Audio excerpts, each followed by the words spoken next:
Testing. 1, 2, 3, 4. Hi, a quick disclaimer first. Even though this video begins in English, the series will be mainly Polish with parts in English, probably getting more English in the end of it. The reason for that is that this is originally intended for my friends and family, some of whom actually do not speak English. That said, I will speak English whenever I'm meeting with people who don't understand Polish, so there will be parts in English as well. To help you understand everything, I will try to supply subtitles for both languages. And if nothing stopped me, they should be somewhere in there, right? Yeah, provided that YouTube didn't change its layout like every 6 months or so. Anyway, sorry for the mix, hope you can enjoy it nonetheless. Cześć, jestem Bartek i chciałbym Wam opowiedzieć o mojej podróży do Yangonu. Yangon to największe miasto w takim średniej wielkości państwie jak Burma albo Myanmar, o tutaj.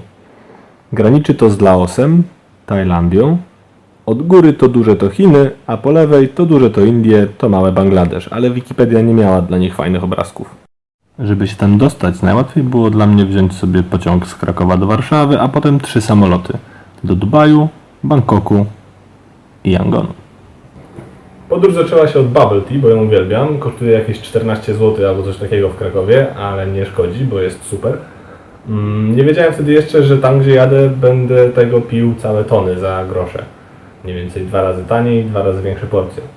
Cała podróż od wyjścia z domu do dotarcia na miejsce tutaj zabrała mi około 30 godzin. A do tego czas się zmienił o 4,5, czyli 35 godzin stracone na podróżowanie. To ostatnie 5 godzin odzyskam, ale i tak. Najpierw musiałem dostać się jakoś do Warszawy, więc pierwszy raz przejechałem się Pendolino. Całkiem ciekawe, miało nawet jakieś telewizorki, ale wyświetlały się na nich jedynie reklamy, jakieś inne pierdoły, nie wiem. Czytałem książkę. Moim celem była Warszawa Centralna, ale jak dojeżdżaliśmy do Warszawy Zachodniej, to jakiś głos w mojej głowie albo głośniku powiedział, że na Warszawie Zachodniej można się przesiąść do pociągu, który jedzie na lotnisko Chopina, a że to tam chciałem się dostać później, to stwierdziłem, to wysiądę, zobaczę. I faktycznie za 2 zł dojechałem kolejnym małym pociągiem na lotnisko. Na lotnisku na początku ustawiłem się w wielkiej kolejce do oddania bagażu, ale potem zobaczyłem, że obok jest również otwarte miejsce do Emiratów, do oddawania bagażu, tylko nikt tam nie stoi. Ale podszedłem i zapytałem, po co tam jest to miejsce, co tam można zrobić, i się okazało, że jak się ma wydrukowane, jak się zrobiło check-in online, to można sobie tam wejść bez kolejki. A ja sobie zrobiłem check-in online, więc podczas kiedy wszyscy stali w kolejce i czekali, ja wszystko załatwiłem i poszedłem sobie zjeść bułkę do McDonalda. Przy oddawaniu bagażu spotkały mnie niespodzianki związane z podróżowaniem poważnymi liniami lotniczymi. Najpierw zmienili mi miejsce na takie, w którym się zmieszczę, bo generalnie mam 2 metry wzrostu, czyli przy wyjściu ewakuacyjnym mnie usadowili. A potem dali mi jeszcze voucher na obiad w Dubaju z powodu długiego oczekiwania. 4 godziny to nie jest długie oczekiwanie, ale darmowy obiad, czemu nie? Samolot był ogromny, największy jakim leciałem do tej pory. To był chyba Boeing, ale nie wiem który. W samolocie był wypas. Wiedziałem, że będą tam jakieś telewizory, na których będzie można oglądać filmy czy słuchać muzyki, ale pierwsze co znalazłem to urządzenie przypominające konsolę do gier. Trochę się z tego śmiałem, a potem faktycznie znalazłem na tym gry. O grach opowiem pewnie trochę więcej na blogu, bo to jest bardziej materiał pisarski niż do tworzenia super wypaśnych vlogów. Natomiast był tam też spory wybór seriali, jakichś podcastów, filmów całkiem nowych, chociaż nie polecam tej nowej Księgi Dżungli, jest słaba. I muzyki, całkiem nowej, zaskakująco nowej. Znalazłem nowy album Imagine Dragons, który serdecznie polecam swoją drogą. No i tak, bawiąc się samolotem, w końcu doleciałem do Dubaju.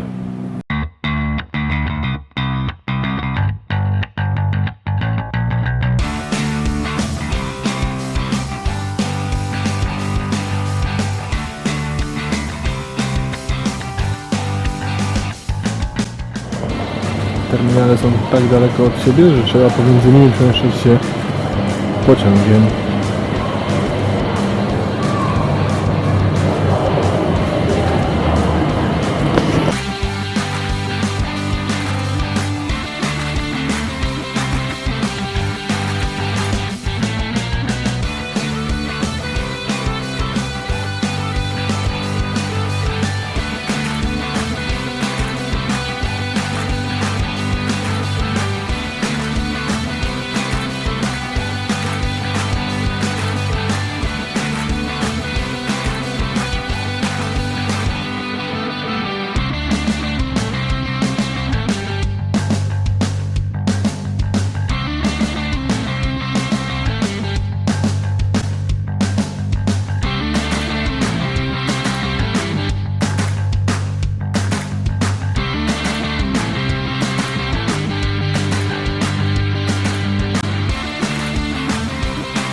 Lądowanie w Dubaju. 23 godzina lokalnego czasu. Samolot pokazuje Ci, że na zewnątrz jest 36 stopni Celsjusza. Mówisz sobie, tak, jasne, 36 stopni w środku nocy, no. Wychodzisz, jakby ciepło, ale koło skrzydła, no to może to ten silnik tak się nagrzał. O co chodzi? Nie. To rzeczywistość. W Dubaju z własnego doświadczenia mogę Wam powiedzieć, że jak widzicie turystę, który tak coś kitra na komputerze, nie chce Wam pokazać ekranu i tak dalej, i kombinuje i rozgląda się, żeby nikt go nie widział, to znaczy, że właśnie googla, jak skorzystać tutaj z kibla. Nie jest to takie proste, dlatego że oni w krajach azjatyckich mają koło ubikacji zamiast papieru takie słuchawki prysznicowe.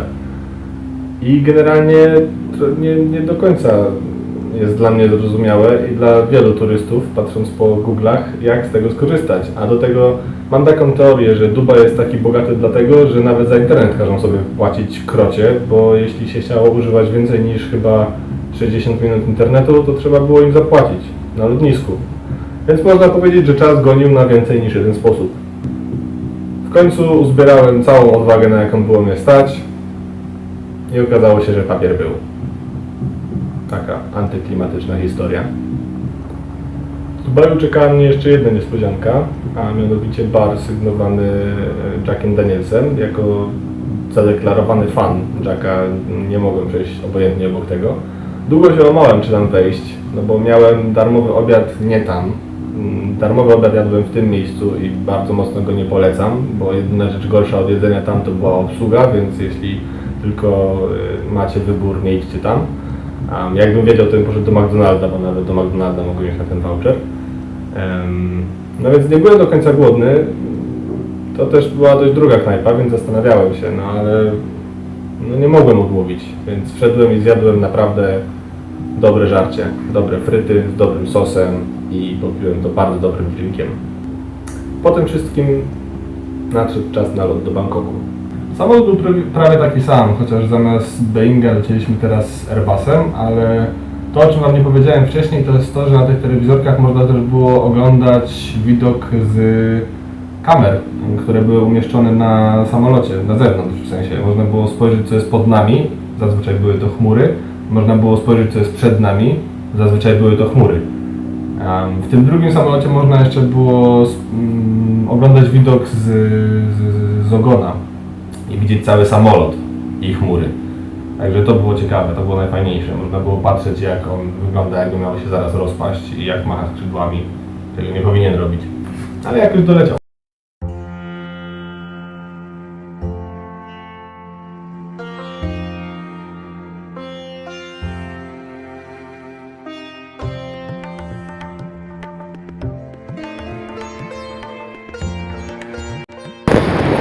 Mam teorię, że te takie zawijasy są po to, żeby człowiek miał czas się uspokoić Idzie irytował. Czy kolejka taka długa? Tylko, że tutaj Kurczę, nawet nie ma kolejki.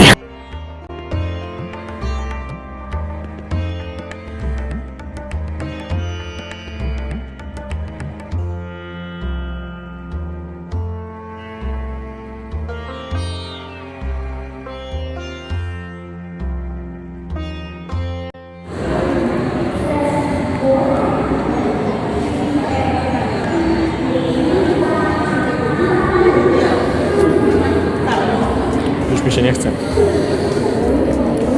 Jeszcze jeden. Samolot do Yangonu to już było takie małe, coś zwyczajne. Chociaż był telewizorek, ale nie znalazłem na nim ani filmów, ani chyba nawet muzyki. Przerwa na szybkowar. Ale pilot do kontroli tego cuda był fascynujący, bo o ile z przodu wyglądał zwyczajnie i tak po prostu mało imponująco, o tyle jego bok odkrywał już czytnik kart kredytowych. A dalej szok był jeszcze większy, bo tam był po prostu telefon. Taki stary telefon. Stacjonarny do samolotu. Podróż do Yangonu to już była końcówka, ale opowieści stamtąd następnym razem, bo już wjechaliśmy na ponad 10 minut, a nie chcę tego robić zbyt długiego. Dajcie znać w jakichś komentarzach, co można zrobić lepiej, co poprawić, co jest nie tak, co jest ok, co jest fajnie. Jeśli macie jakieś pytania, czy o Yangonie, czy o czymkolwiek, to też je tam zostawcie, postaram się odpowiedzieć. Na razie.